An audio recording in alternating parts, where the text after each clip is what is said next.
Hey there, everybody. I am so grateful to join with you today. I've done so many classes on fear, but this is my first time doing this precise topic, and I am grateful. I'm so grateful that we get to join together.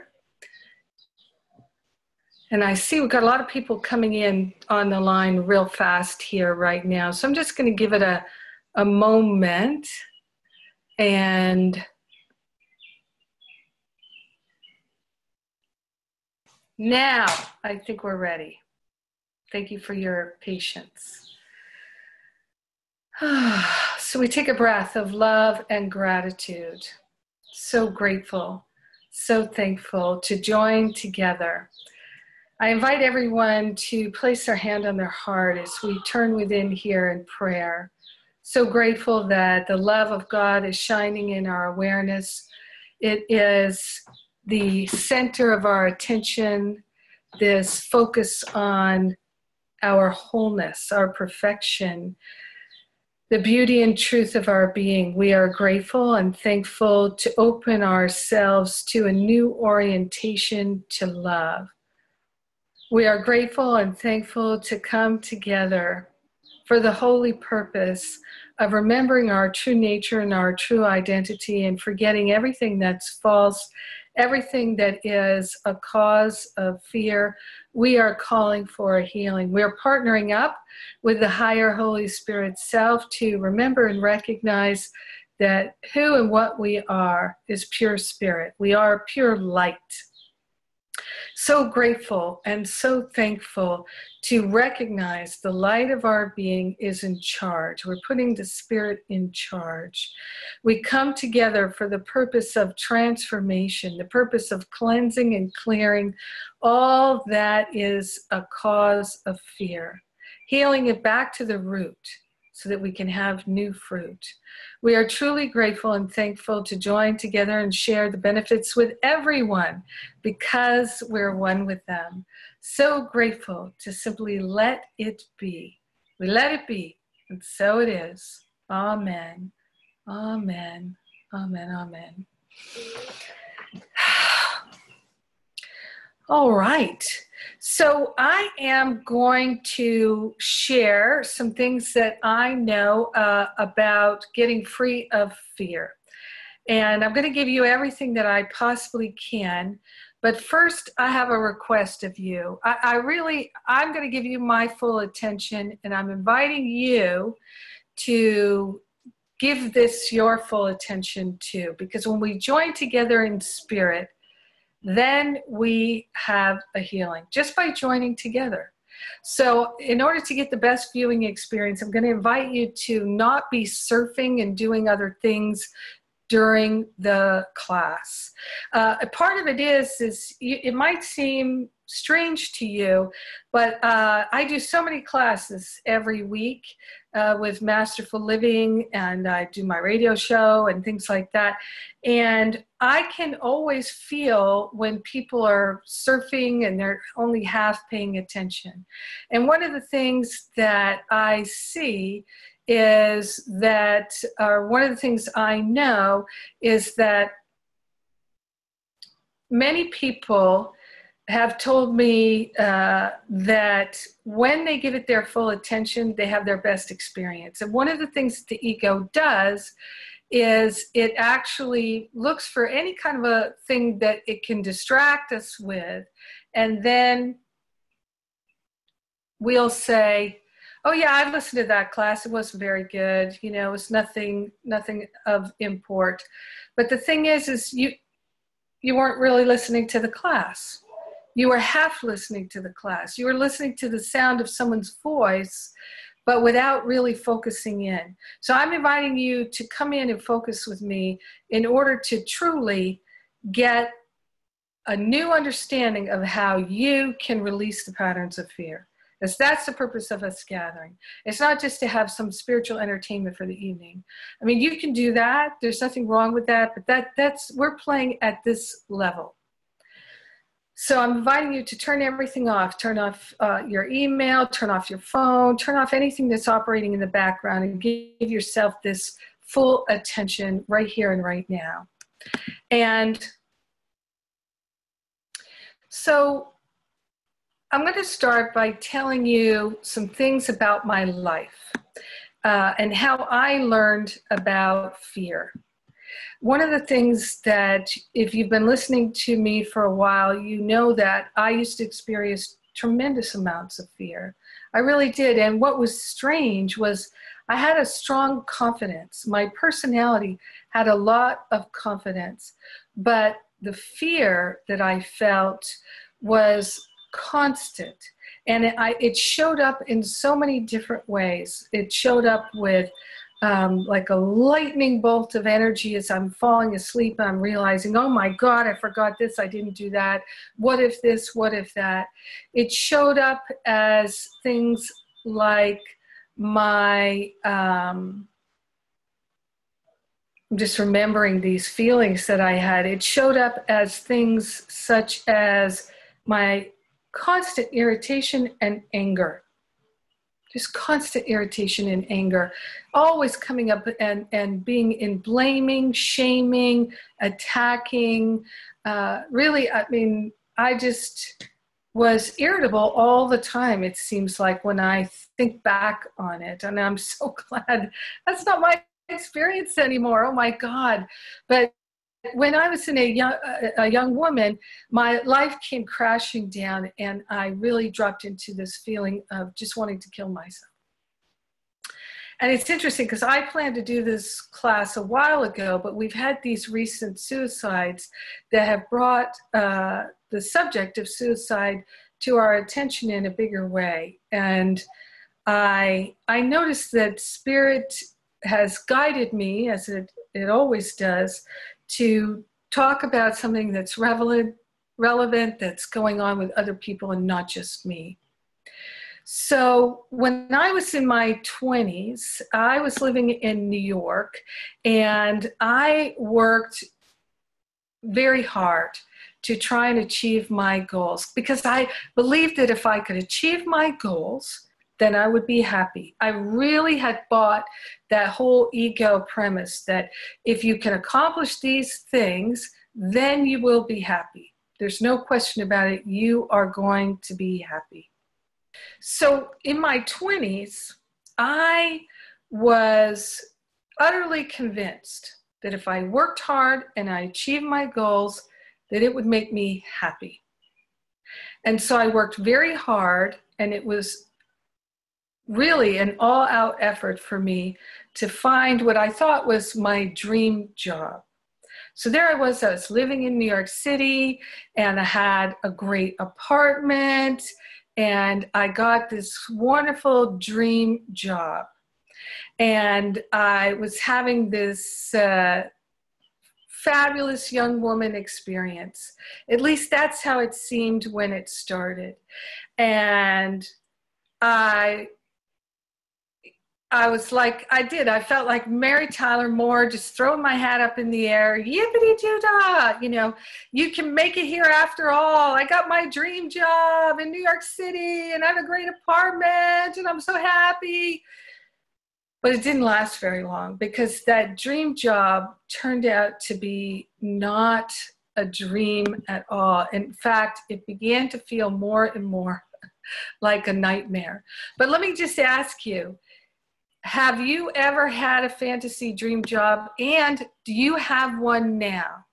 What was your fantasy dream job, or what is it now? I'm going to invite you to put it in the chat.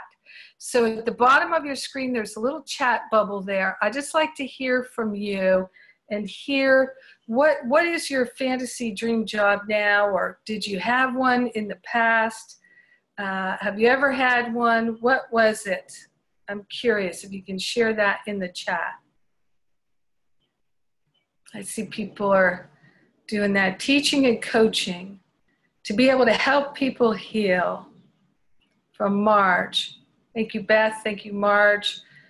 Carrie writes, I worked as an on-air disc jockey for 20 years. Oh, how cool is that? Serving in the military. Yay, Deb.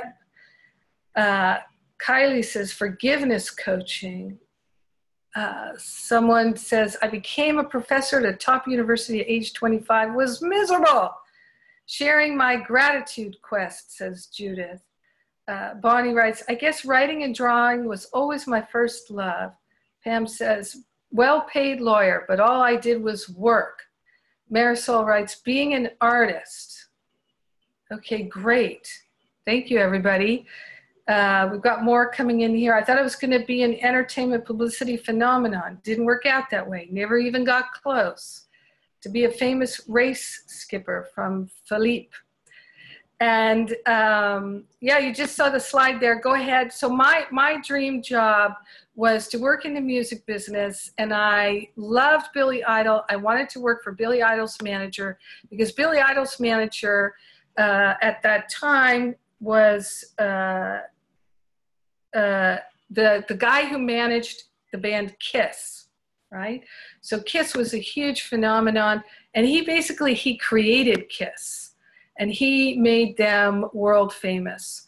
And Billy was already doing well before he had the manager that I worked with, who's now passed away.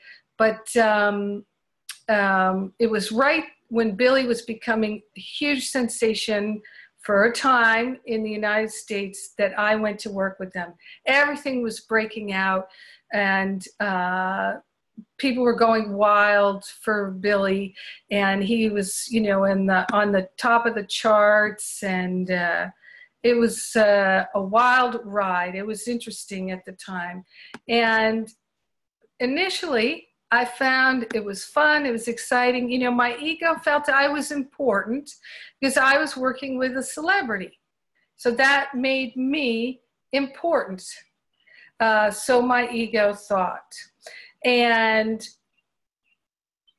once I got that job, I discovered something, which was that how much having what I wanted and what I thought would make me happy didn't make me happy at all.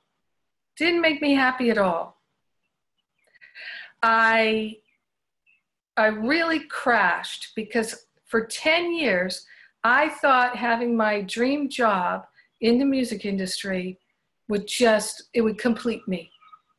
It would totally make me happy, totally complete me, but it didn't. And what I experienced was a huge crashing down. And this was when I really began to feel like, I don't know how to be happy. I don't know if it's even possible for me to be happy in this world. It might not be.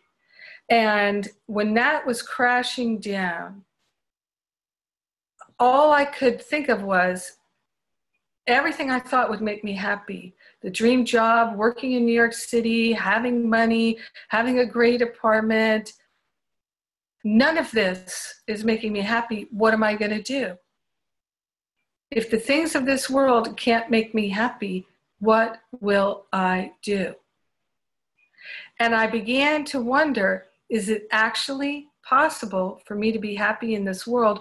Or will I just be miserable? And the conclusion I came to when I asked myself, is it possible for me to be happy in this world? The answer was no. No.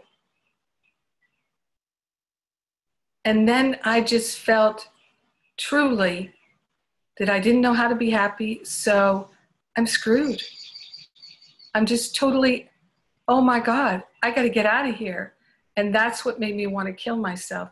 The very idea that I could never be happy is what truly made me want to take my own life, because my life didn't feel worth living, because I didn't have a sense of my inner self. I didn't know it at the time. I was just beginning to discover that there was a seething self-hatred within me. And it was like a demon. It was like this horrible, horrible feeling of just seething anger and hatred. And I started to realize that I had kept it hidden, and now it was on the rampage. And I went into a feeling of deep hopelessness. Now, the reason I didn't kill myself was because I really did love my family, and I didn't feel I had the right to do that to them.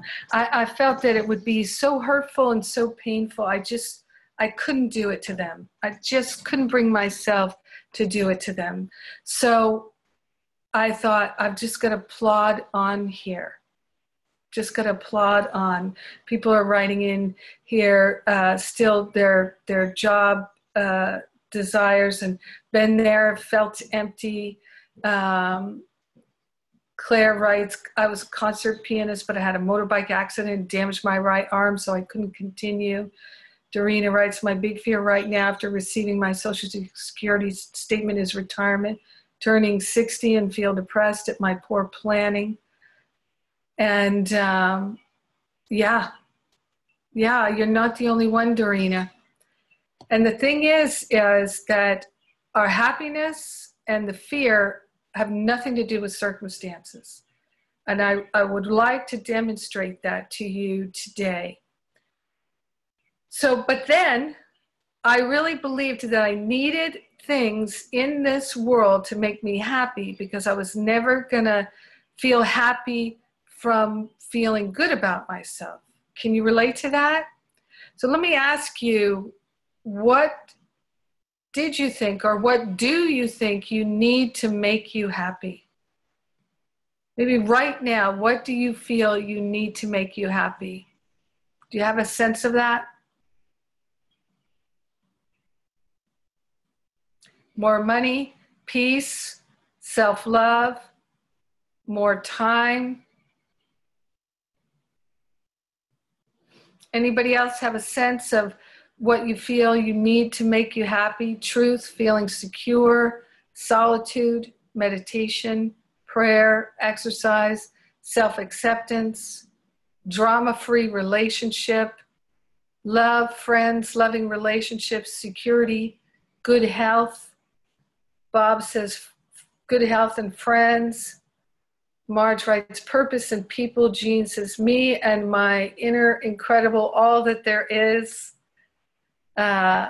Feeling like I'm contributing, a loving community, to know that my children and grandchildren are safe for myself, like Jennifer. I don't know if I can find happiness in this world. A weedless garden. Body to be whole and complete. All right, find my life purpose. Loving, supportive people around me. All right, so you can see how we're a lot on the same page, so we can relate to each other here. So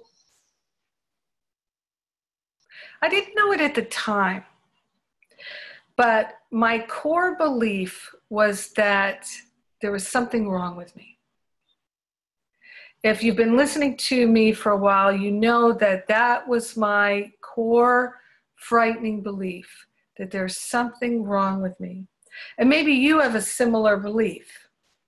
So I'm going to ask you to see if you can find, what is that belief? What is that thought? It's like a demon splinter in your mind. It just is this thing that you keep coming back to. I'm not good enough. Something's wrong with me.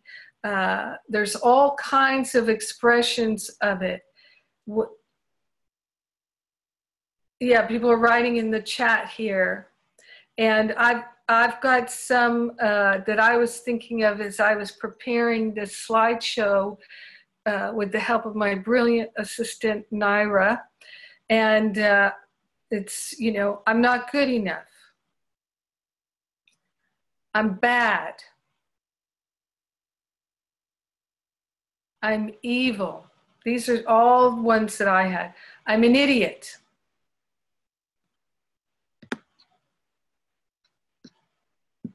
I'm a failure. I'm unlovable. I'm stupid.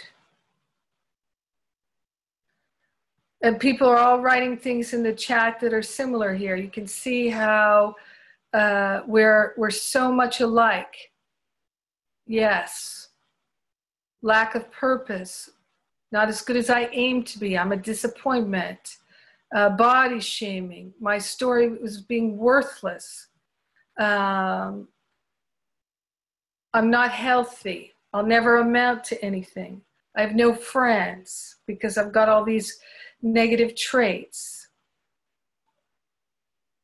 Yeah, unwanted. And people are saying, it feels like there's a block. I'm selfish at the core. Oh my God, I so had that thought. Absolutely. How can I change myself so people don't make me so angry? People used to piss me off all the time, constantly. Fear of sickness in the family. All right. Don't make good decisions. Yes, I can relate to all of these things. Absolutely. And for me, the one that just seemed to cover everything and be constantly playing in my mind is, there's something wrong with me. But more than that, there was something really horribly, undeniably, unfixably wrong with me. And I felt doomed and hopeless. And that's why I wanted to die. I felt ashamed. I don't know if you've felt this. Have you ever felt this intense shame because your life isn't working, because you're not happy? And especially for spiritual students and ministers and spiritual teachers and light workers who are healers and things like that, the unhealed healer often carries this intense shame and feeling like being a fake. And that was something that was so constant for me. And I could feel that I wasn't the only one, but nobody was talking about it. So that made me feel that my shame was that much more shameful, because I didn't hear other people talking about it. I didn't hear other people working on this, saying this is something that they're healing. It was intense. I'm just, just write yes in the chat if you have felt intense shame because you're not happy, or because you're not successful, or because you have problems. Just a quick yes in there. All right, here they come. Yeah, yes, yes, yes, yes, yes. All right, I think it's so important for us as authentic spiritual students and Course in Miracles students that we don't hide in the shadows anymore. We come out to the light and we say, this is how I feel. I'm not blaming it on other people anymore. I'm taking responsibility for it. Maybe I still feel overwhelmed and confused, but I'm not going to pretend it's not going on. I'm not going to hide in the shadows anymore. That's really a major part of my work. People tell me all the time how they appreciate my authenticity. It's because I've realized that it's how I heal, and it's healing for others because we share the one mind. So at that time that I felt suicidal, I'd worked for 11 years to get where I was. I mean, I really had this dream that I was cherishing, that I would be so happy when I had this dream job. And then I hated it. And even worse, after 10 months in this job, because I was not congruent with the people I worked with. And because my boss was a drug addict, not Billy, but my boss, his manager, was a drug addict, and his friends wanted to do an intervention, but he didn't want to be intervened with. When they did the intervention, he knew that I had helped them coordinate it, and so he fired me right away. And at the time, I was so ashamed of being fired from my dream job that I couldn't tell even my closest friends. Even my closest friends, I couldn't tell them.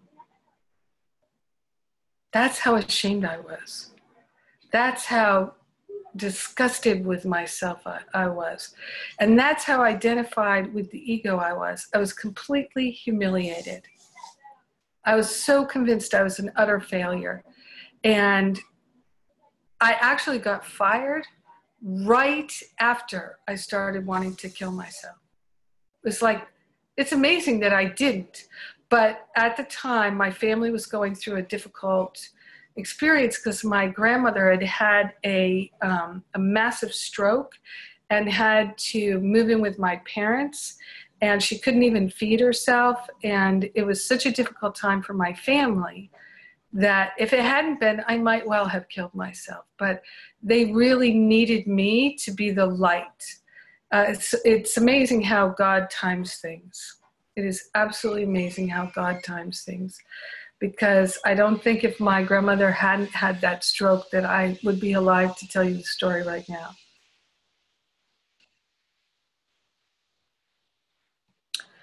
So just think of this. I was confident, I was intelligent, I was attractive, and I was skilled, I was smart, but none of that mattered because I believed I was a failure. So the confidence that I thought I had for all this time, my whole life, I had all this confidence, it was just shattered because it was just pure ego. It was hubris. It wasn't based on anything real. It was just smoke and mirrors. And I was seeing for the first time that everything I thought I was or thought I wanted, everything I thought I knew was just an illusion. I remember having a conversation with David Hoffmeister once, and we were talking about becoming disillusioned with the illusion. That we both went through this period of being disillusioned with the illusion. And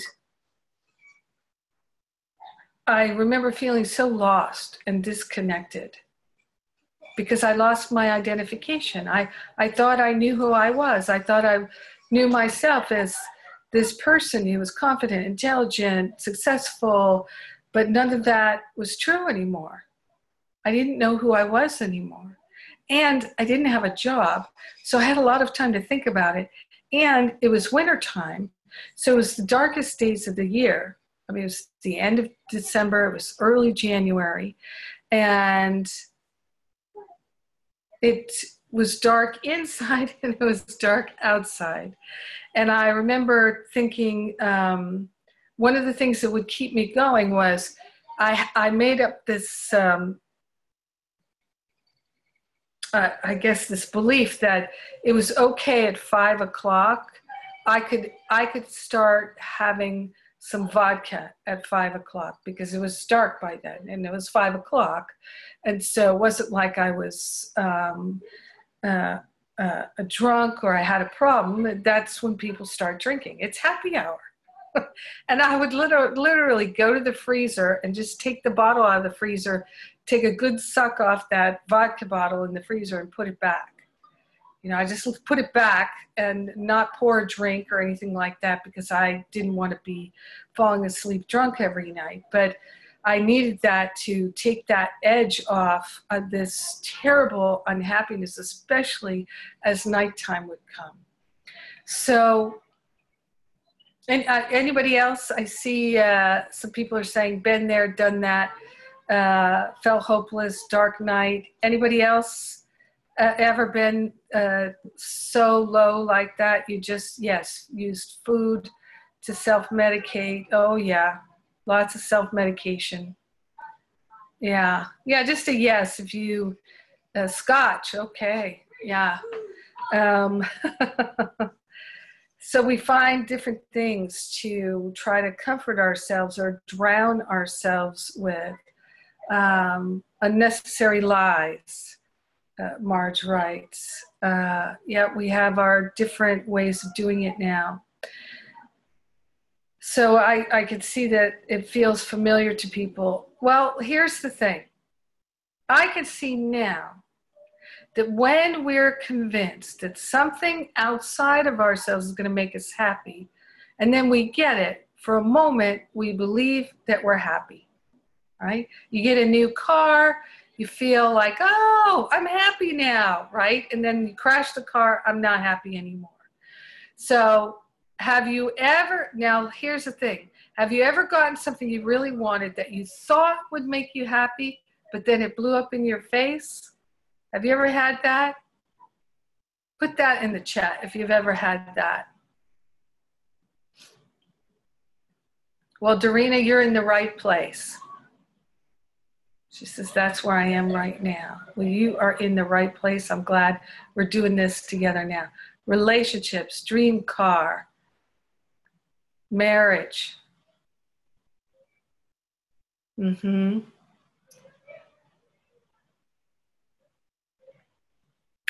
So for some people, it's like you get that dream car, then you crash that car. You like, Darren just said you got the dream car and it felt nothing, right? So for me, I was so happy I got that dream job, and then I crashed that dream job. It didn't make me happy at all. And what I mistook for happiness was actually a temporary end to the craving, wanting, needing. You know, and this is such an important learning for me. What I mistook for happiness. Like, oh, I got the dream job, I'm so happy now. Oh, I got the car, I'm so happy now. Oh, I got married, I'm so happy now. What I mistook for happiness was actually a temporary end to the craving and wanting and needing that I had felt. That if I could get these things, then I'll be happy. So it wasn't actually that anything made me happy. What I thought was happiness. Catch this. What I thought was happiness was actually just a temporary stopping of needing and wanting and craving.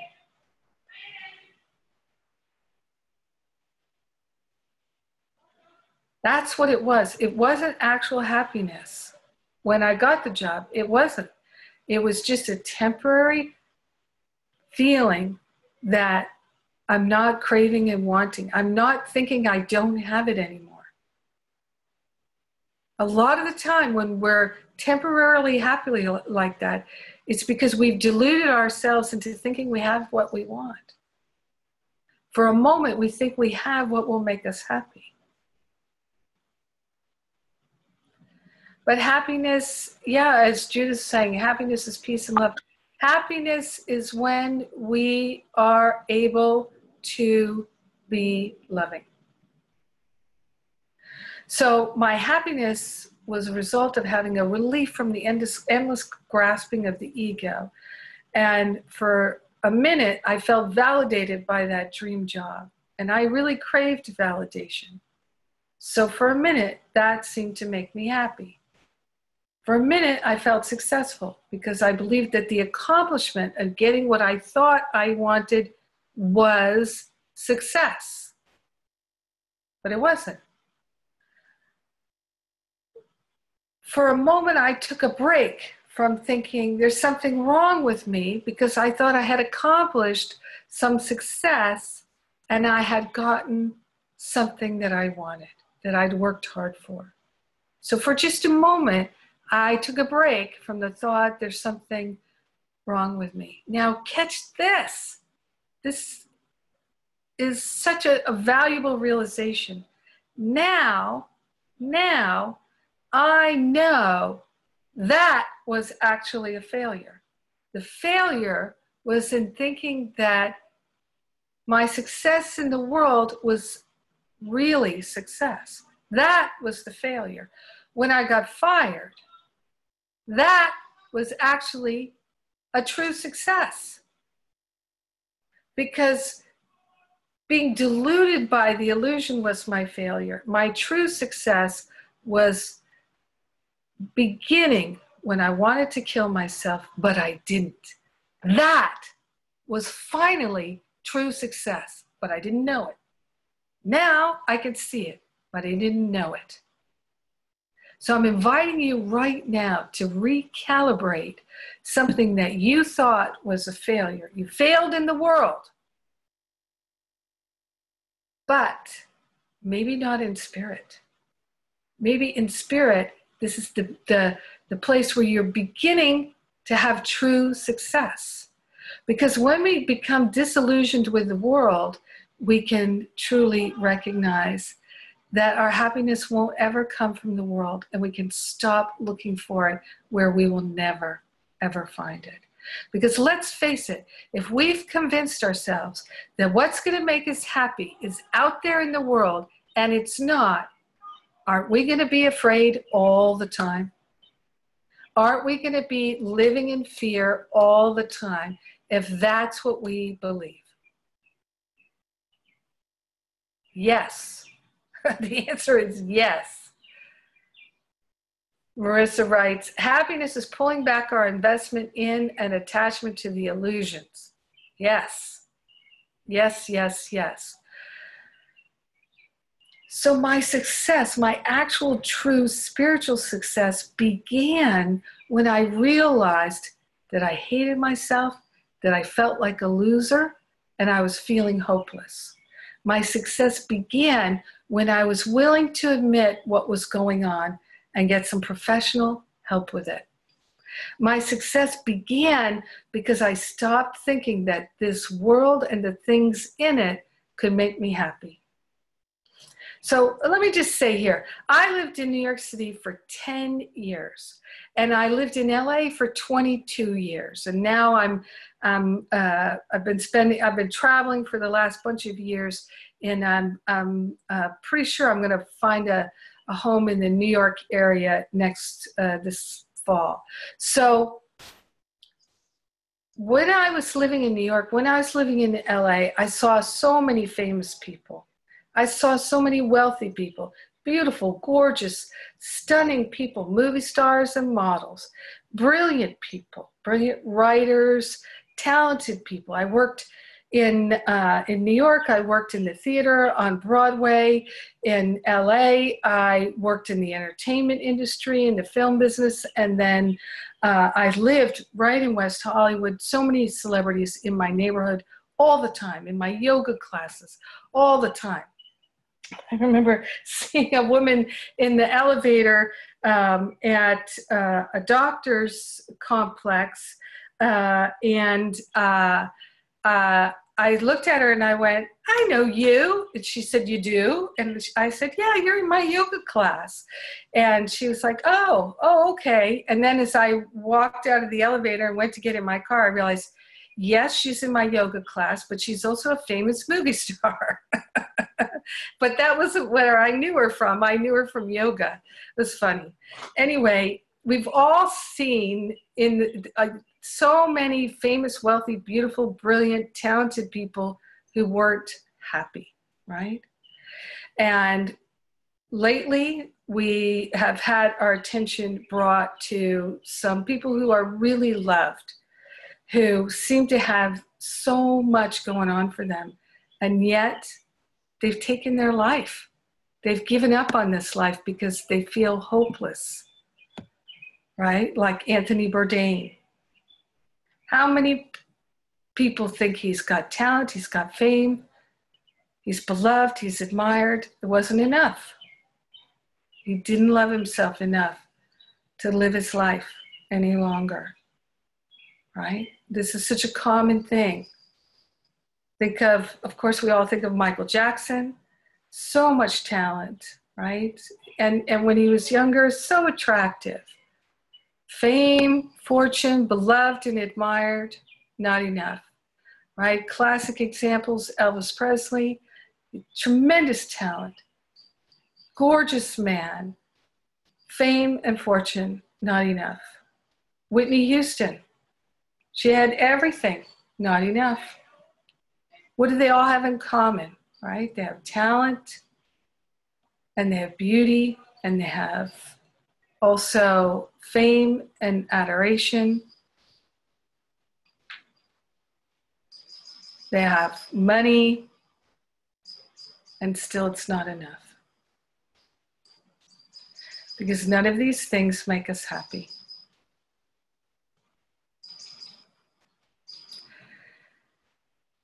We know it, but we still keep reliving it, don't we? Even when we have it all, if we don't love ourselves, that hole in our heart just starts to feel bigger and bigger until either we're willing to love ourselves or we just try to mask how we feel. And the idea that we're completely unlovable and unredeemable is terrifying. It's really terrifying. And when people have fame and beauty and talent and they're admired and they have money and everything is going for them, when they have everything going for them and they still don't love themselves, it becomes so apparent that it's not possible for them to ever be happy because they have everything they think will make them happy. But we as spiritual students, we are willing to shift this whole consciousness for the whole world, this terror, by being willing to love ourselves. So the great, great fear is that no matter what we do, no matter what we accomplish, no matter how much weight we lose, no matter what kind of a job, no matter how much money we have, none of it will make us happy. That's the great, great fear. And many people are so propelled by this fear that they work all the time, or they distract themselves all the time. They're just so focused on accomplishing more, more, more. It's never enough. So they're not even really present to their life. So believing that our happiness comes from the world is terrifying. It is the root cause of fear is that we're not good enough. Something's wrong with us. We're bad. We're unlovable. We're unfixable. We're unworthy. All these variations on the same theme is terrifying. So you can see how fear is manifesting in your life. That's why you're here now. Let me ask you a question. Can you see maybe how you've settled with managing and coping with the fear? Can you see how you've been managing and coping with the fear? Maybe trying to distract yourself. Some people will manage it with exercising a lot, or just trying to get everybody's approval, being a people pleaser, volunteering. Some people I see, they're volunteering so much at church and things like that, just really so much trying to get some kind of sense of self-esteem from it. They're giving to get. Marge writes, lots of reading spiritual books, trying to control everything. That was me. I was a control freak, and I used to think, gosh, they should have a 12-step program for control freaks. But yikes, just think about that. Who would run the meeting? Control freaks can't have a 12-step program because who will run the meeting? How will that work? It's not going to work. So I realized as a control freak in recovery, I had to go it alone, and I felt more alone. I didn't know who to talk to about being a control freak. Oh, it was so challenging, really, really challenging. So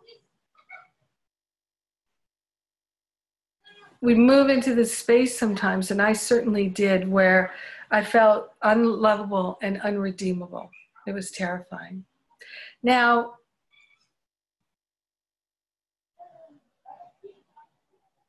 if we think about settling and thinking, well, this is the best I can do, or we're compensating, we're accommodating the fear rather than working towards a breakthrough.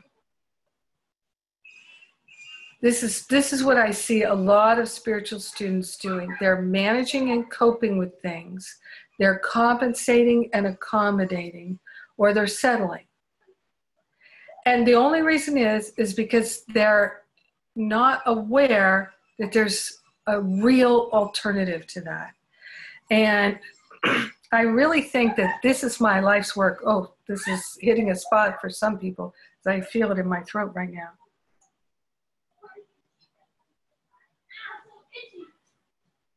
When we're compensating, when we're accommodating, when we're settling, when we're managing and coping, it's because there's like fear on top of fear. It's like a fear sandwich, and we just keep eating it because that's all there is. It's what we're used to.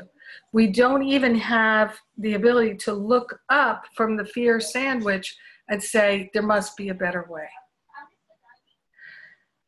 And I actually did that. I said, I cannot live this way anymore. I will not live this way anymore. And I really, truly got down on my knees and said, and I literally got down on my knees and I said, there has to be another way. I will not live in fear. I won't do it.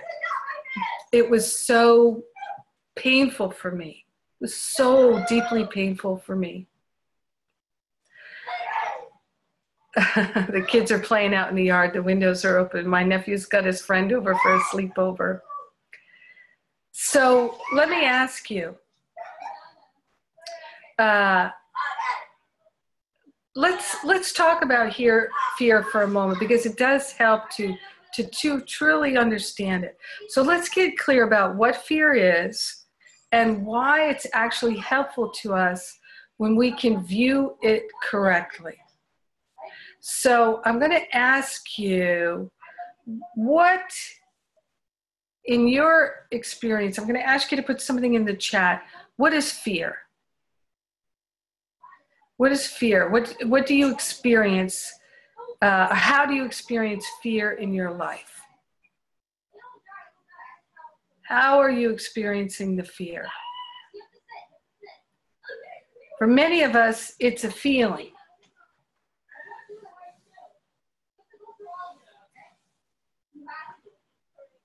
So people are writing in being stuck, feeling anxious.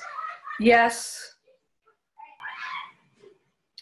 Let's see, I'm reading here, false expectations, worry, grief, kind of stuckness. I'm reading what people are saying here.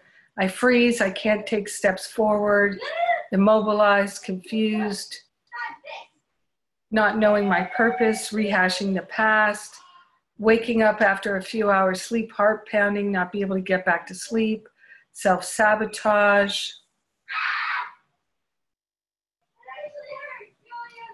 Yes, doubt, nervousness.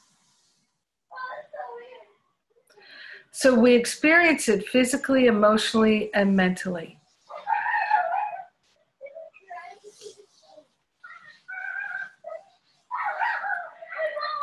For me, I had so much irritation. That's one thing that a lot of people don't even realize. Irritation and frustrations are expressions of fear. And a lot of times it turns to depression and despair, lack of confidence, confusion, not knowing, doubt, exhaustion. Yes, exhaustion. It's exhausting to be afraid and worried and anxious all the time. It's definitely exhausting. So this is how we get on this hamster wheel of the ego. So all of these things are the cost of fear.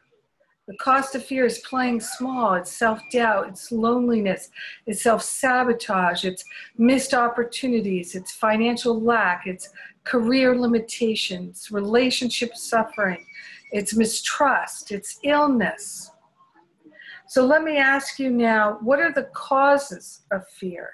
Let's really move to the root cause of fear. And A Course in Miracles tells us that the only way we can be happy in this world is to realize that we're already perfect. That's it. That's the only way we can be happy in this world, is to realize that we're already perfect and to see our perfection, to see our magnificence, to see the light that is already there and that is not in any way diminishable. So we can choose not to shine our light, but we can't pollute our light. We can have the perception that we have, but we can't actually accomplish a degradation of our light.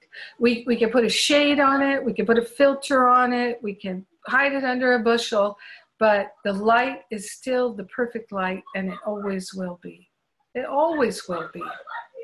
Now, our task, as A Course in Miracles says, is to let go of every idea that we've made and believed that we're less than perfect.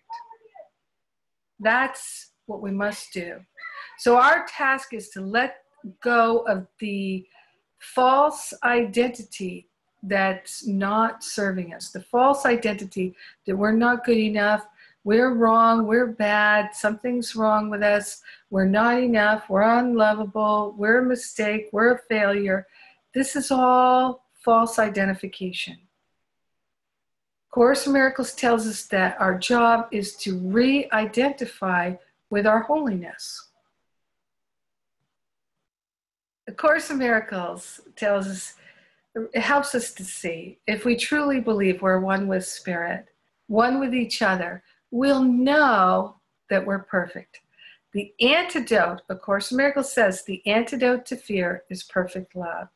And perfect love is what we already are. We can relax and we can recognize it.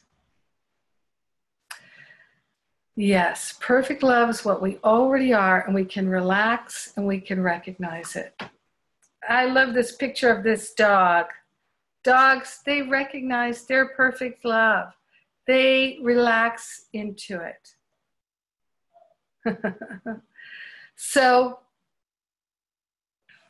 but how do we do that if we don't believe it? How do we recognize we're perfect love if we don't believe it? I'd like to show you. I'd like to show you how to heal fear. Fear is caused by lack of love. That's pure Course in Miracles. Fear is caused by lack of love.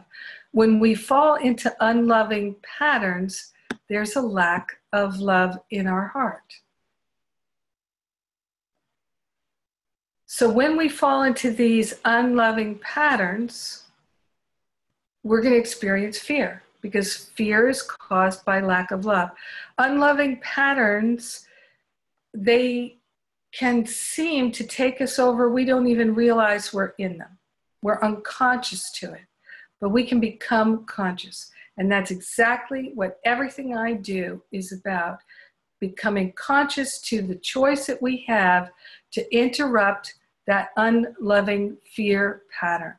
So when we judge ourselves and we judge other people, then we are going to feel afraid.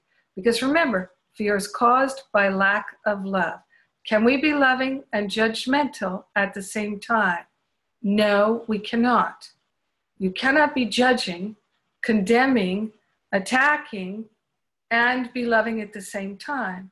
When we're criticizing people, when we're criticizing systems and in a way that's attacking and negative, there's a lack of love in our heart.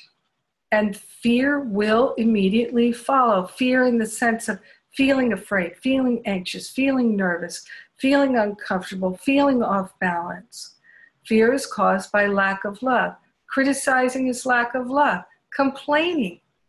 Complaining is one of the main ways that people take themselves out of their heart, and their lack of love is showing. Attack is a lack of love. Blaming is a lack of love. Shaming, being ashamed, shaming other people, it's a lack of love.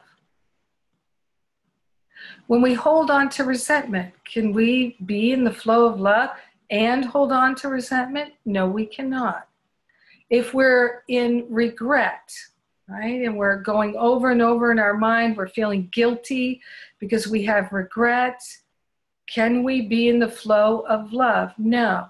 So all of these things, judging, criticizing, complaining, attacking, blaming, shaming, holding on to resentment and regret, they all are the reason why we feel afraid. We give ourselves permission to engage in these negative patterns, and it's terrifying, because what are we doing? We're making ourselves further and further and further away from the causes of happiness. And we're doing it to ourselves. No one makes us judge them. No one makes us complain. No one makes us criticize other people. No one makes us try to guilt other people.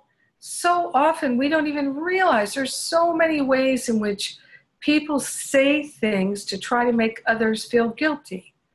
Someone didn't bring the milk home. You didn't bring the milk home? When you say it like that, what are you trying to do? You're trying to make them feel bad about it. Is that going to help anyone? No. If they don't come in and give you the milk, they didn't bring the milk. You can just let it go. You don't even need to mention it. You know. Why do you have to mention it? You're attacking them, trying to make them feel guilty, ashamed. Let them know you don't appreciate it. You're resentful. But you know what? Who doesn't forget things? But we attack people with it, try to make them feel guilty. Why? Because in our mind, they are disrespecting us. It's just evidence that we are not lovable. Right? If they loved me, they would bring me the milk. If I could pick good people to be in relationship with, they would bring me the milk. If I was worthy, they would bring me the milk. That's why we're pissed off. So we put it on them, try to make them feel guilty for it. But that doesn't help anyone. Who cares if they bring the milk? Seriously. Instead, it's so much more valuable for everyone to just be loving. We don't even need to mention it. This is one of the key things that I've learned, that I don't need to mention anything. I don't need to be anybody's taskmaster. I don't need to do that. Sometimes in the workplace, we need to do that. That's our role. But in our loving relationships, we don't need to do it. And we don't have to ask people, what's wrong with you? All these things that go on in our minds, some spoken, some unspoken. These are the mental patterns that keep reinforcing themselves, and it's very intense. I want to let you know that at the end of the webinar here, I'm going to take questions. I'm going to do a Q&A. And so we'll put some questions in the chat, and we'll do some Q&A here. So you can think of if you have a question. Now, the more momentum and energy we get, the faster we can undo the habits of fear and truly put them behind us. What I love about doing this healing work is the more energy and momentum we can get, the faster we can actually undo the habits of fear and truly put them behind us. I want to say that when I started this work, essentially right around that time I felt suicidal is when I began this work. And I was so clear then. I had this vision of myself as a transcendent being of light. And I was clear that I could attain that transcendent vision of light, even though I felt I was just recovering from feeling suicidal. But I did think it would take 100 lifetimes. I was convinced it would take 100 lifetimes. And to get where I am now, I thought, it would take 70 lifetimes. But it didn't. It didn't. And I am here to testify. This is one of the main things about why I feel compelled to do what I do, because people think it's so much harder than it is. When you are really doing the true work and not some ego idea of what a spiritual practice is, or an ego's idea of what we should be doing, but you're really undoing the judgments, the criticizing, the complaining. You're moving away from that, and you are really focusing on love. The speed with which you can shift and change your life in every way, physically, mentally, emotionally, spiritually, financially, every way. It's unbelievable how fast people transform their lives. I see it around me all the time. And I'm going to tell you about my Finding Freedom boot camp, because that was one of the first things that really taught it to me. I had had so much transformation myself. And my spiritual teacher said, you found the roadmap, Jennifer, and you have to share that roadmap with others because they're looking for it and they can't find it. And I felt hesitant, but I decided to go ahead and say yes to sharing what I feel is the roadmap. I was willing to do that. And what I've learned is my willingness has been the very best tool that I've had all these years.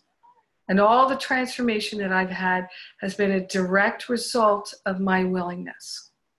So we can have a healing at the level of the mind, and it miraculously ripples out to the rest of our life, but it does require our willingness.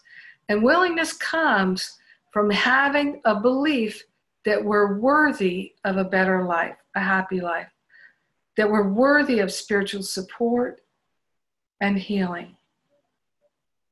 Now, one thing I'd like to share with you is the ego is like a puppet. I have my puppet here. And this is a velociraptor puppet. And it's just a simple hand puppet, but you can see that it seems to have a life, right? It seems to have a life, and it could pet me, right? It could bite me, it could nibble me, it could seem to talk. If I were a ventriloquist or something like that, it could seem to talk, and it can say, no, I'm not interested in that. Yes, I'd love that. That's what it seems like, right? The puppet seems to have an ability, seems to have a power of some kind. But the truth is, the puppet's nothing, right? It's nothing. If I take the puppet off my hand, it's nothing. Has no movement, has no animation, nothing. And people all the time will say things like about the ego, that the ego wants this, that the ego that, the ego's trying to do this. And I find myself saying those things too sometimes. But imagine saying it about this puppet, that the puppet wants something. Oh, that the puppet wants me to do this or not do that. Or the ego's trying to convince me of that. If I said the puppet's trying to convince me that I'm not good enough, the puppet's trying to make me start smoking again or quit my job or do whatever, that you would think that was crazy if I said the puppet was trying to do it, right? But the ego is like a puppet. It has no power until you put your energy in it. And then it seems to have a lot of power. It can do all kinds of things. But it's nothing. It's just a puppet. That's what the ego is. It's a thought system. It has no volition. It has no power. Because there's just one power, and that's the power of God. The puppet has no power. Let us not give all power to the puppet anymore. Enough already. Enough.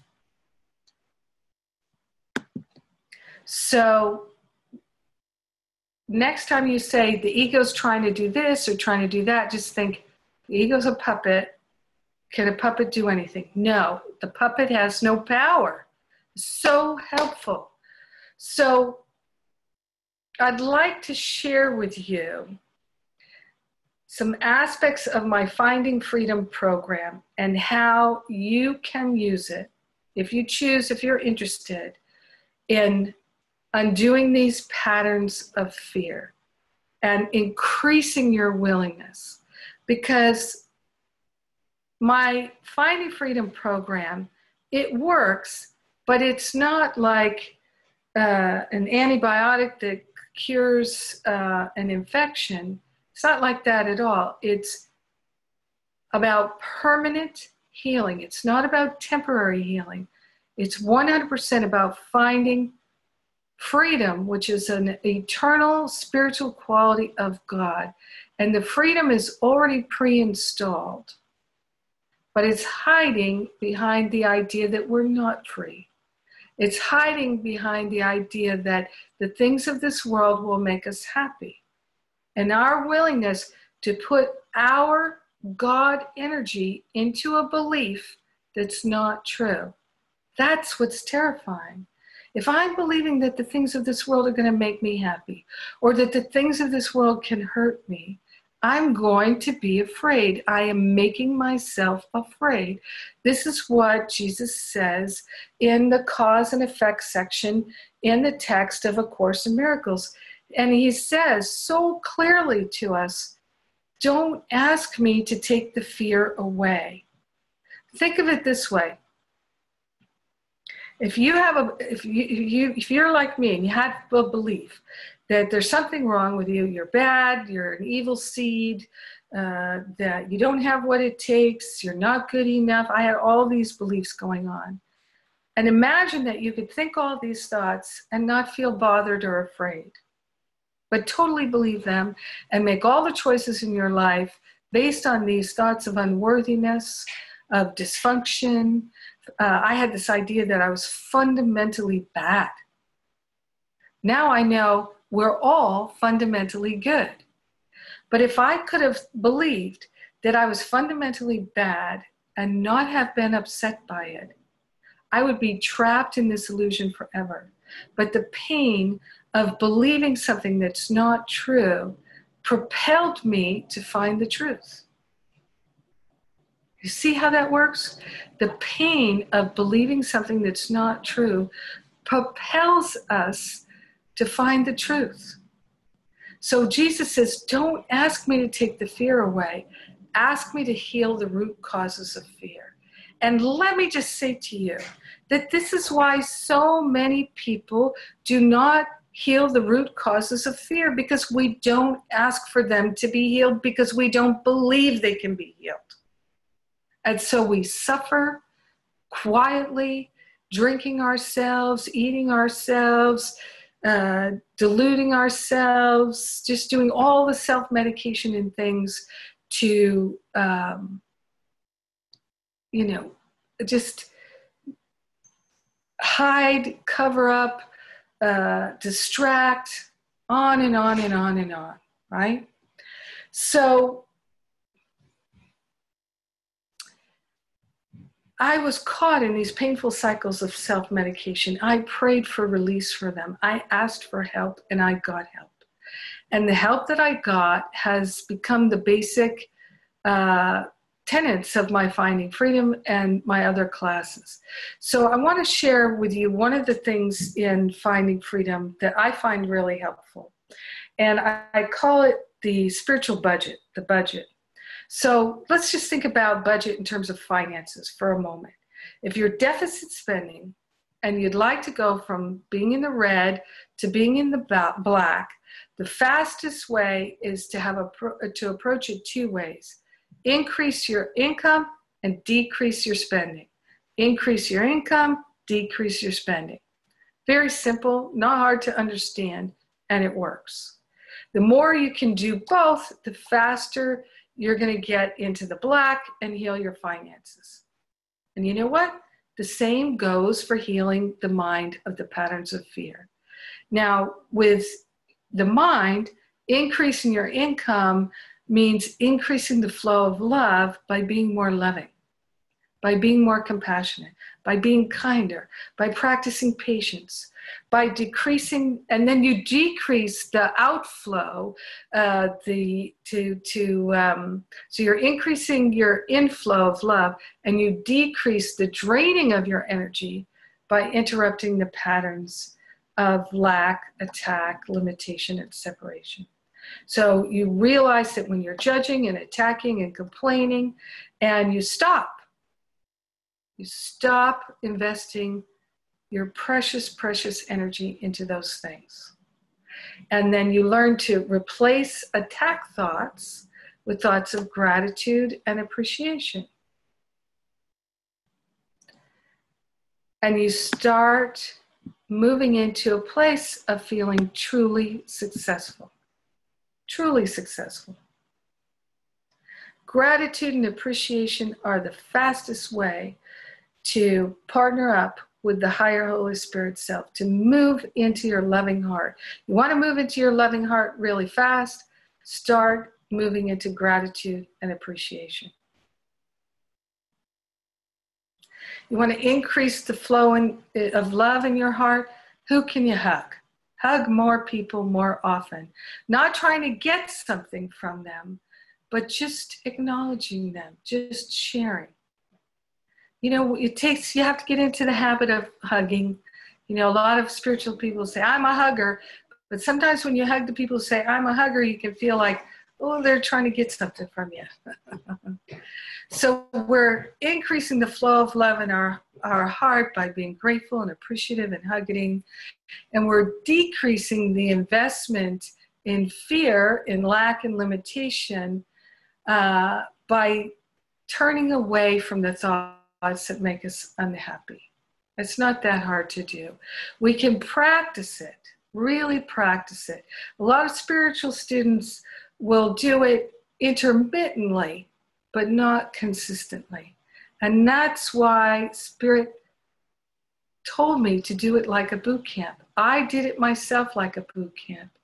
And that's what I created my Finding Freedom Spiritual Boot Camp class. And in that boot camp class, I give you at least 50 different ways that you can work both sides of the budget. So you can increase the flow of love and decrease the investment in lack, attack, limitation, and separation. So being able to work both sides of the budget, this is what causes a rapid shift in your energy, your happiness, your relationships, your body, your finances, basically your whole life. Now, it does require some real effort. I won't kid you. It's not magic. This is actual miraculous healing. So like with an exercise boot camp, which I've not really done, but I've certainly exercised and worked out hard and worked out in groups and all of that. But like with an exercise boot camp, you can just get exhausted and give up. If you don't have a clear understanding of what your goals are, and if you're not willing to love yourself enough to actually keep going and do it. Have you ever bought a program, a spiritual program for study at home, and then you just never did anything with it? Let's see who in the chat has ever done that. Have you ever bought a spiritual program for study at home and then you never did anything with it? Anybody? Yeah. Have you ever bought hundreds of dollars worth of a program and you just were like, oh yeah, I just don't have the energy.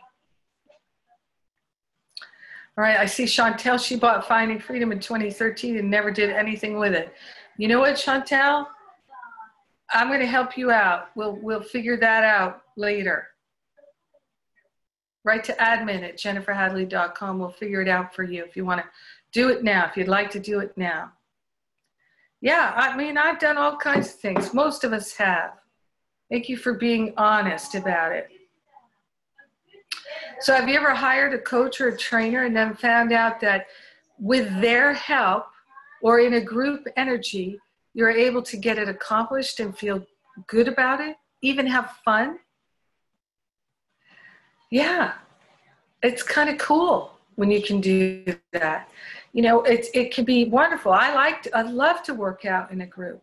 I love to have breakthroughs in a group or work one-on-one with somebody.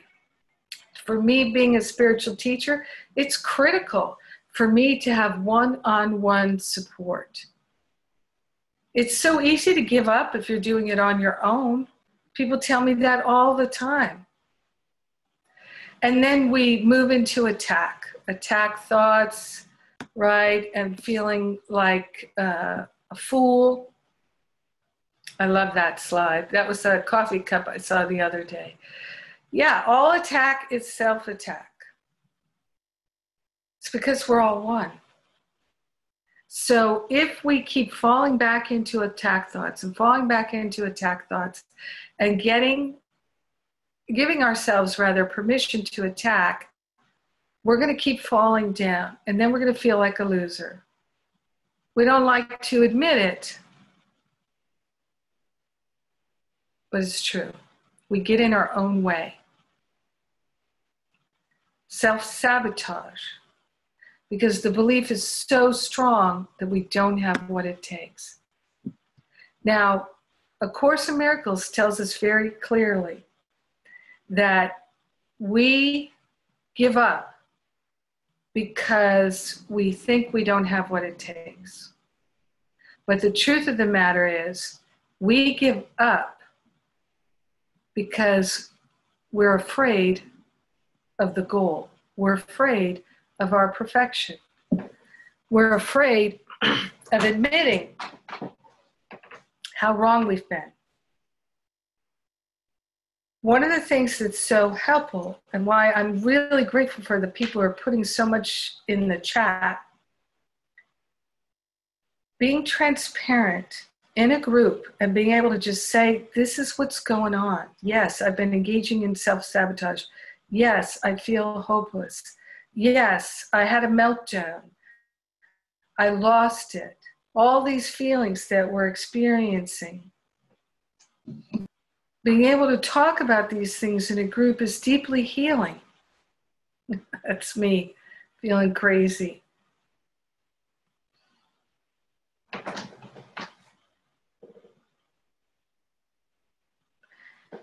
It's one of the reasons why now we use the Zoom platform, and in classes where there's sharing, which most of my classes have a lot of sharing where people are sharing on the video chat. We do all our small groups, and we have all these wonderful small groups that are facilitated now, and where people can see each other, and there's real connections. And we feel like no matter where we are in the world, no matter what country we're in, we're connecting, and we can be transparent. We're together. So working in the group, one of the things that happens is a lot of people are thinking they don't have what it takes. And so they want to give up. They want to quit. They feel, I don't even know why I bother. That I'm down for the count. I've just got to get out of here. I feel like a failure. We start thinking these thoughts, but if you're in a group and you can turn to your group, like we've been doing tonight in the chat, and say,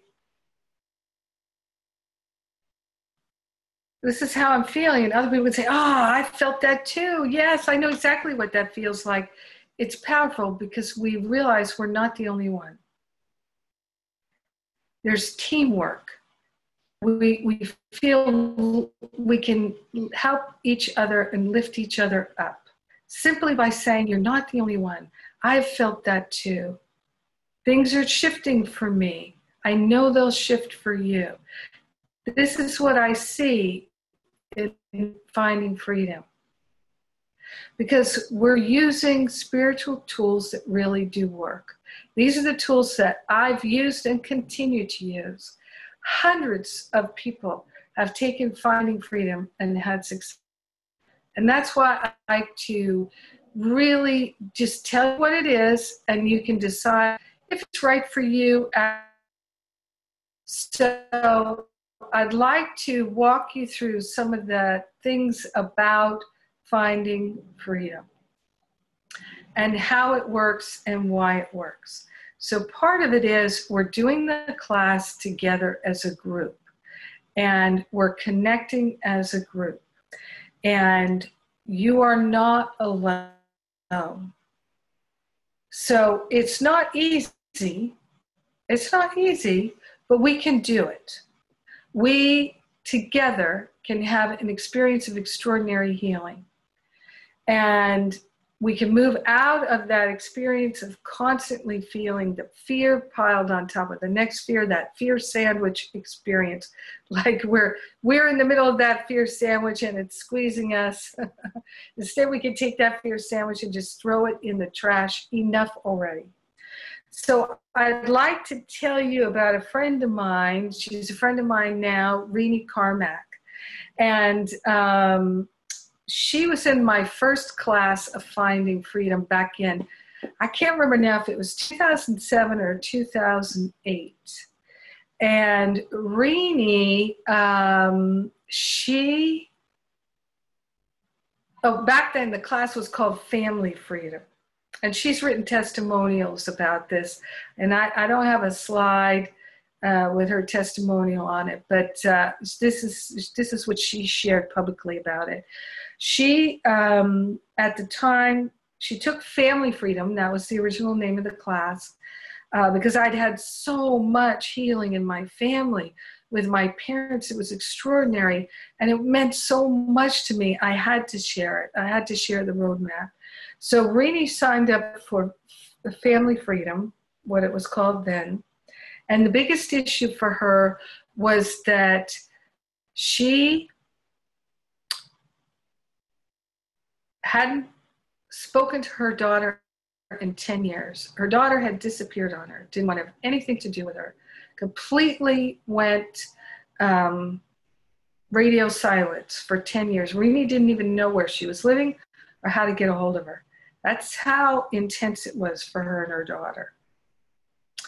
And in the Finding Freedom class, she did one of the things that's part of the curriculum, which was she wrote an authentic letter of forgiveness to herself for her experience with her daughter. Within a week, I'm trying to remember now because it was 10 or 11 years ago, but within a week, her daughter wrote to her. She got a letter in the mail from her daughter, which tells you that within a couple of days of her writing that Finding Freedom, the daughter wrote a letter and put it in the mail. That's how fast things work, because we share the same mind, one mind. She got a letter from her daughter who said, "I'd like to reconnect. You have a grandson now, and I'd like him to know you. I'd like you to know us. Can I come back into your life?" That was my first offering of this class. You can imagine how much I've learned since then that I've put into this class. So that taught me that what I was doing was valuable, it was important, and it didn't just work for me. That miracles are what we are entitled to. And that all the fear that we experience mostly comes from not trusting spirit. And when we're not trustworthy, when we're attacking and complaining, when we don't keep our agreements, when we say we'll be there, but then we don't show up, when we say, well, get up early tomorrow and exercise, and we don't, when we say we're not going to have any more cookies and then we eat 5, we're not trustworthy. In our own mind, we're not trustworthy, and we project it onto God. Now, of course, Miracles students who've read the manual for teachers, they know that trust is the number one characteristic of a teacher of God. When we say that we know all is one, yet we persist in tearing other people down and criticizing them and shaming them and making them feel guilty for not bringing home the milk, and then we blame our upset on them, are we trustworthy? If we're not trustworthy and we're blaming our upsets on other people, how will we not feel afraid and anxious all the time? Could it even remotely be possible that we would not feel afraid and anxious all the time if we're constantly going into attack and blaming our upset on other people, blaming our upset on circumstances? We know all is one, and yet we still give ourselves permission to attack? That's insanity. And that's why working together in a boot camp, in my Finding Freedom class, I see so many people move out of fear. They start seeing their family change. Within days, her daughter shows up to reconnect. If I wrote that in a story, people would say, that's not believable. It's not believable. But I can't tell you how many stories like this I have over the years. That was just the first class of Finding Freedom. So all this worry, fear, and anxiety, it all comes from the same cause. And it can be healed because it's one cause. It's not 10 different things out in the world. It's not 100 different things out in the world. It's one thing. It's our thinking. We think our thinking can't be changed, but that's because we're trying to do it by ourselves. But when we really partner with Spirit, we join with others, there is an amazing transformation that takes place. One of the things that why I had to do the Finding Freedom class, which I started calling it Family Freedom in the beginning, is because I had an amazing miraculous healing with my mother. My relationship with my mother was difficult my whole life. I was constantly in guilt and blame and shame and disappointment. It was so intense for me. But we had a miraculous relationship healing. So one of the things, there's a picture of me and my mom. We were on a cruise in the Caribbean then. That was my mom. She really wanted to do that with the family, and we all went on a cruise to make her happy. So I'm going to tell you now just what you get in the Finding Freedom class. And one of the things I'd like you to know too is that, yeah, I'm going to still do a Q&A at the end here. We're getting up close to the Q&A. So in the Finding Freedom class, I want to also tell you, for those of you who have been considering my spiritual counseling certification program, it's a requirement. And I am, we're working on the Minister Teacher program, the Prayer Practitioner program in the Power of Love Ministry, and Finding Freedom will be a requirement for those as well. Nope, you're perfect. Nope. So it's a 7-week program, and I've created a way for you to work through it over the course of 90 days. So fundamentally it's 7 weeks. That's how I originally, well, it was 6 weeks, and then I lengthened it to 7 weeks. And now we do it all in 90 days. But if you really want to pound your way through it, you can do it in 7 weeks. And you can go to the next one there, if you would, Angela. I'm going to follow you now. So, oh yeah, here are some testimonials from some of the folks. Ken says, I was well into retirement when I realized that I'd been totally engaged in the left brain egoic death march all my life. I've taken the classes, Finding Freedom, Living A Course in Miracles, and Masterful Living, and consider them to be the greatest aid imaginable toward my awakening process. I also find that her teachings have provided an invaluable base for a greater understanding of my A Course in Miracles study. Barbara says, I've been with spiritual teachers for a long time, and yet the breakthrough I was longing for did not take place. I can recommend Finding Freedom to everyone who's interested in shifting life from normal daily situations and burdens to a life full of love and peace. Daily life has become easier, less sorrow, less anxiety, and much more trust and faith in life and the divine. I know I cannot fail. I know it because I experience it every day. So let me tell you what some of the components are of Finding Freedom here. What you're going to get is you're going to get 50 inspiring videos, and they have subtitles. So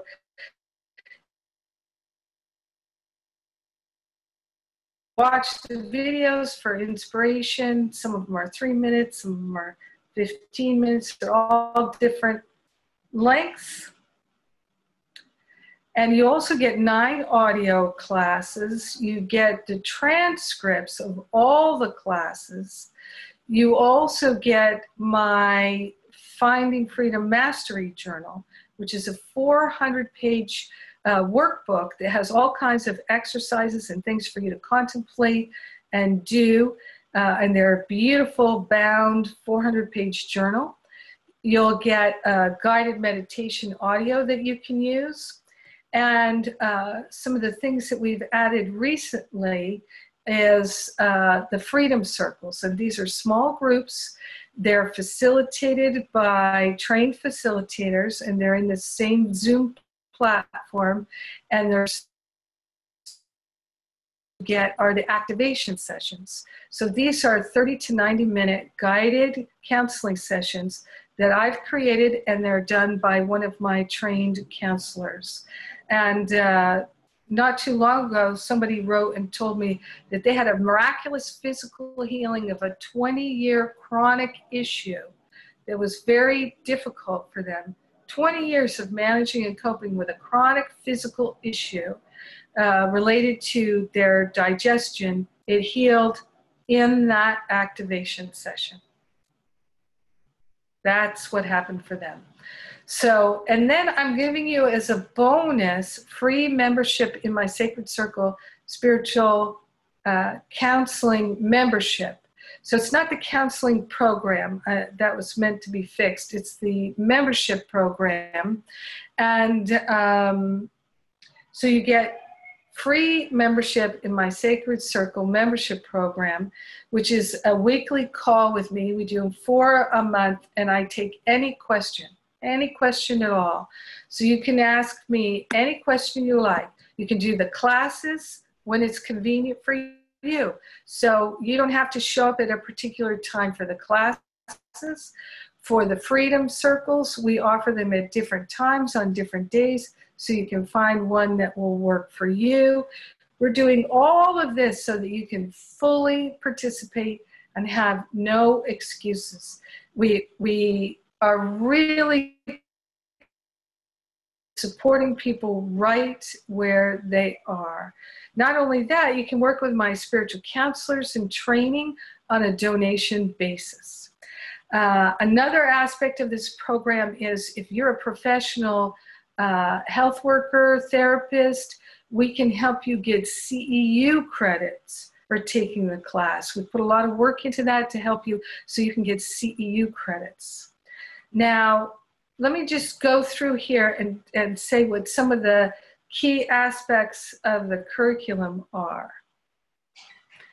There's the information about the American Institute of Healthcare Professionals and how we can help you. We're authorized to help you get those 34 CEUs. It's pretty nice for this program. And so let's look at some of the key aspects of the curriculum here. You can, we're focused on eliminating the root causes of fear. Just pop right through them there, Angela. Relationship tools that really work so that you can have relationship healing like Rini or whatever works for you and your family. You'll be amazed. Making miracles. Simple ways to start feeling spiritually successful. How to stop repeating the same depressing failures and errors. Now, understand, we're not just talking about these things. That's what the workbook is for. That's what the Freedom Circle is for. That's what the activation is set. All these things are to support you in stopping repeating the same depressing failures and errors. Ways to turn emotional triggers into healing opportunities. Effective ways to love yourself more and see more love flowing in your life. Simple ways to increase your intuition. Learn to release your resistance, reluctance, and procrastination. I'm an expert at this. Get rid of the time wasters, the self-medication, so you have more time for miracles. And when you give up the resistance, you don't want to waste time anymore. Activate more support from both the visible and the invisible. So from people in your world, they will naturally start to wish to support you more, and you'll feel the support from the invisible as well. Actual tools to help you with this, not just talking about it. Decrease the self-sabotage and the self-medication, which makes the fear increase. Feel more connected to spirit. A practical application of the fundamentals of A Course in Miracles to jumpstart your healing. You don't need to know anything about the Course, but that's what this is about. It's about really living A Course in Miracles and finding freedom as the natural result. So the question is, how willing are you? That's the question for you to ask yourself. Now, let me just tell you a couple of the logistics about this. One is that, of course, what is the investment? So we have 2 ways that you can invest financially in the class: 5 payments of $87 or 1 payment of $397, and you save there. Shipping for the journal and the other things I send you is extra. So just depends on where you are in the world, what the shipping is. There's no handling, just some shipping. So this is the price to jump into the class. And we're starting next week. Linda put into the chat the link there to sign up. And if you'd like to do that now, I'm going to give you a bonus. I've never done this before, but I'm doing it this time because I just feel so strongly. I'd like to do everything I can. I reduced the price, and I'm giving you a bonus because with all these suicides that just happened and the stuff that's going on in the world, the intensity of it, I'd like to do everything I can for the light workers of the world to shine their light and stop focusing on the pain and the suffering. So one of the bonuses here is my Be a Love Magnet course to increase the flow of love in your life. So you get 3 audios with that and the 3 transcripts. And I think I sell that for $127 on the website. So that's free. Now, nope, keep going there, Angela. So there's a money-back guarantee with this class, 100% money-back guarantee. If you do the work and the class does not work for you and your life does not shift and you've done the work, I'll just ask you to send me your workbook so I can go through it and understand why it didn't work for you. That's all. And we do that. We have a talk about it. I'll give you your money back. So there's no risk. As long as you're willing to do the work, I know it will work for you. Now, sometimes we have a lot of resistance to doing the things that will actually work. And so I'm all for eliminating resistance. We go the extra mile for you. And so the benefit here is you can have an exploratory call. So Angela, who's helping here with the slideshow, she's one of the people that will do the exploratory calls. She's taken Finding Freedom. She's a facilitator in one of the Freedom Circles. She can answer any question you have about, is this class right for you now? She's a spiritual counselor. She's not a salesperson. She's just going to support you in answering your questions. So what I know is that there is a great power in decision. I decided that I was not going to be run by fear anymore. I'd had enough. And my decision to have a healing is what brought the healing on. So this is my invitation to you, is to activate that power of decision. Now, I know it's late. This took longer than I thought it would, but I would like to do as I promised and take some questions. And let's see here. So I've got a couple questions in the chat here. How does A Course in Miracles explain our perfection when we lose a job once, twice, or more times due to our temper and social skills with colleagues and for being too straightforward? It seems there is something to correct or heal or improve. Yes, so it's our mind, it's our thinking. That's the thing to correct, to heal, or improve. But our thinking is different than who we are. We are not our thoughts. Thank goodness we are not our thoughts. And one of the key things that, this is what Finding Freedom is all about, changing the mindset that creates the sense of failure, changing the mindset that pushes people away. I know so much about this because that was my life, pushing people away. Kitara writes here, I've heard you say before about going all in for God and that you include God in everything you do as partnership.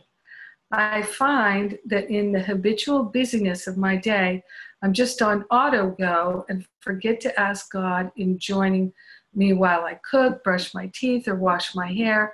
How do we remember to keep God so present in our day-to-day tasks? You know what? That is one of the most common questions that I get. How do I remember? So let me ask you this. How do you, and I know where there's, you can still add it in the chat, but bathe.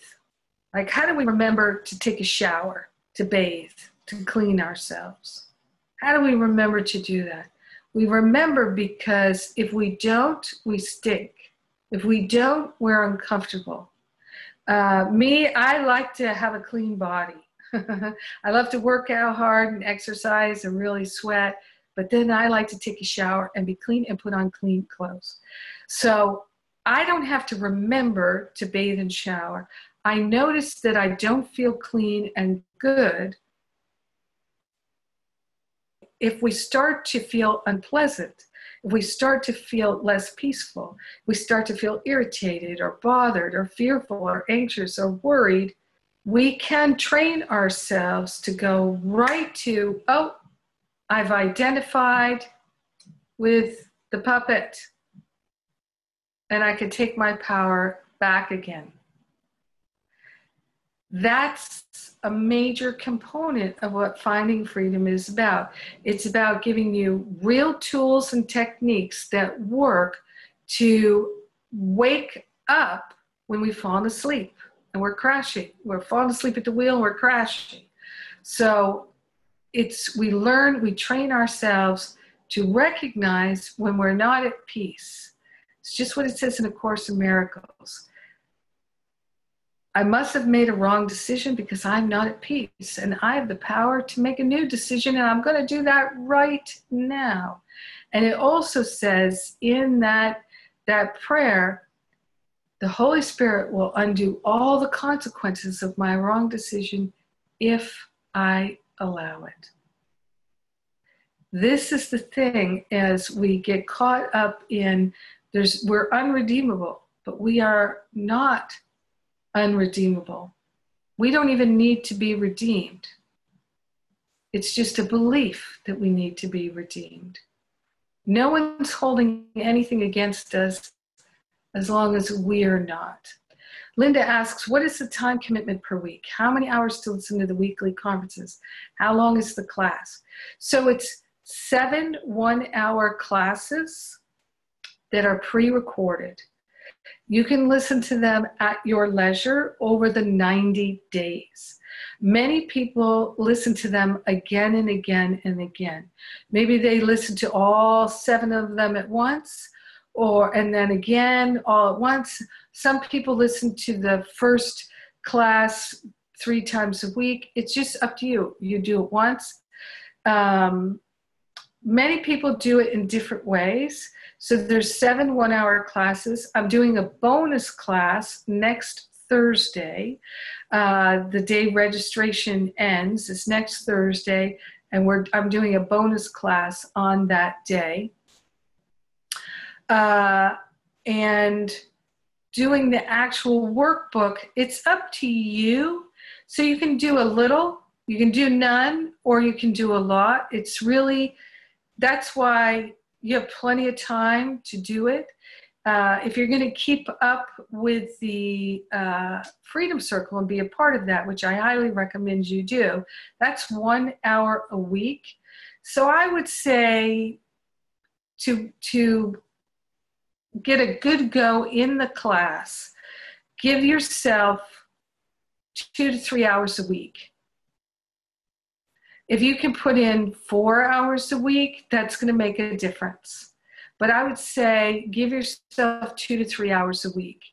The reason why it's designed as really originally a 7-week class, but I like to give you 90 days to do it.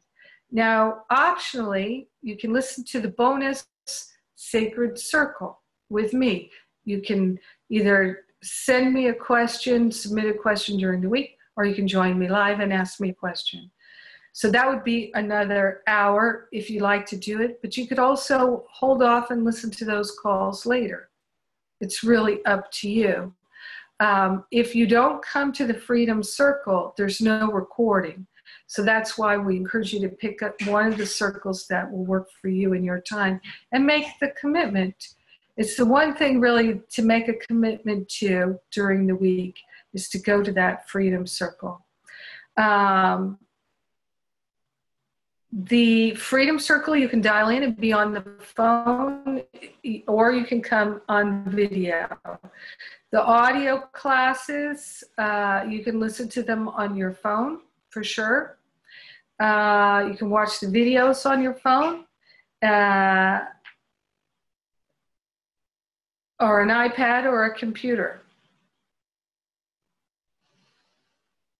So you can listen to recordings of the Sacred Circle and still submit your questions, and I'll read them. So the one thing you'd really want to show up live for is that Freedom Circle, because it's not recorded.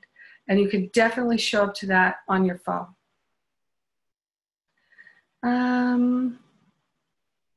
So the part of the class that's live there are 2 parts of the class that are live every week. Sacred Circle, that's the bonus. That's where I take any question. For an hour, I just take anybody's question, whatever it is, about anything. And we get some super deep questions there. There's a lot of healing that happens in that circle. It's recorded, so if you can't be there live, you can submit a question in writing and you can listen to the download later. The Freedom Circle, the small group circle that are facilitated by the 2 spiritual counselors, they're part of my program, that's not recorded. So it can be very confidential. People don't ever have to concern themselves that there's a recording. People can say exactly how they feel, be very transparent in there, which is a beautiful thing. And we offer those at different times on different days, so you can select one that will work for you to show up live. That's for 10 weeks. The Freedom Circle is for 10 weeks. That's the one thing that there's no other way to access it except live, in person, on phone, or on video. So you can do it on your tablet or on your computer or on your phone. All right. I think I got all those questions there. Melissa writes, finding freedom really gave me tools to change my thoughts and beliefs, real how-tos. Once my thoughts and beliefs changed, my outside experience changed. I'm so glad I listened to Spirit and I made the choices I've made, and that I listened to my teacher who said, you found the roadmap, Jennifer, you have to share the roadmap. Oh, okay, here's a question about the Freedom Circles. Yes, you're all there live, you're looking at each other, you can see everybody on the screen, and you're totally interacting with each other. It's not a webinar, it's a small group, like a group therapy kind of a thing, where you're sharing and you're going over the things in the workbook, the tools that work for you, and the counselors who are doing it, they know the curriculum, they've been through it, they've had their own breakthroughs that they can share with you, and people don't want those circles to end because they bond and they have such a good time. It's really, I'm so glad Spirit gave this idea to do these Freedom Circles, because it has added a whole nother component to the class. And for this offering, I've taken $100 off the class, and to really encourage people at this time when there's so much fear-mongering in the world, that we can be the light and we can actually use these tools to have permanent, lasting healing. This is what I've seen for so many people who do this work, and it's so much easier to do it together. So I really would like to appreciate everyone who's shown up here for this webinar. Thank you for putting so much into the chat. God bless you and thank you. And I am going to speak a word of prayer. Linda just put in the chat again the link to sign up. And let's have a prayer. So we take a breath of love and gratitude that we don't have to live in fear, that fear is actually a choice and we are choosing the better way. What I know for each and every one of us is this partnership with the Holy Spirit is active, and that the Holy Spirit is leading and guiding each and every one of us. The higher self is on the job, that the root causes of fear are being healed here and now, and we're allowing the healing to take place. We're surrendering all resistance and reluctance. We're surrendering the root causes of fear. I am grateful and I am thankful to share the benefits with everyone, because we're one with them. In gratitude, we allow our healing to be. We let it be, and so it is. Amen. Amen. Amen. Thank you, everybody. God bless you. Mwah.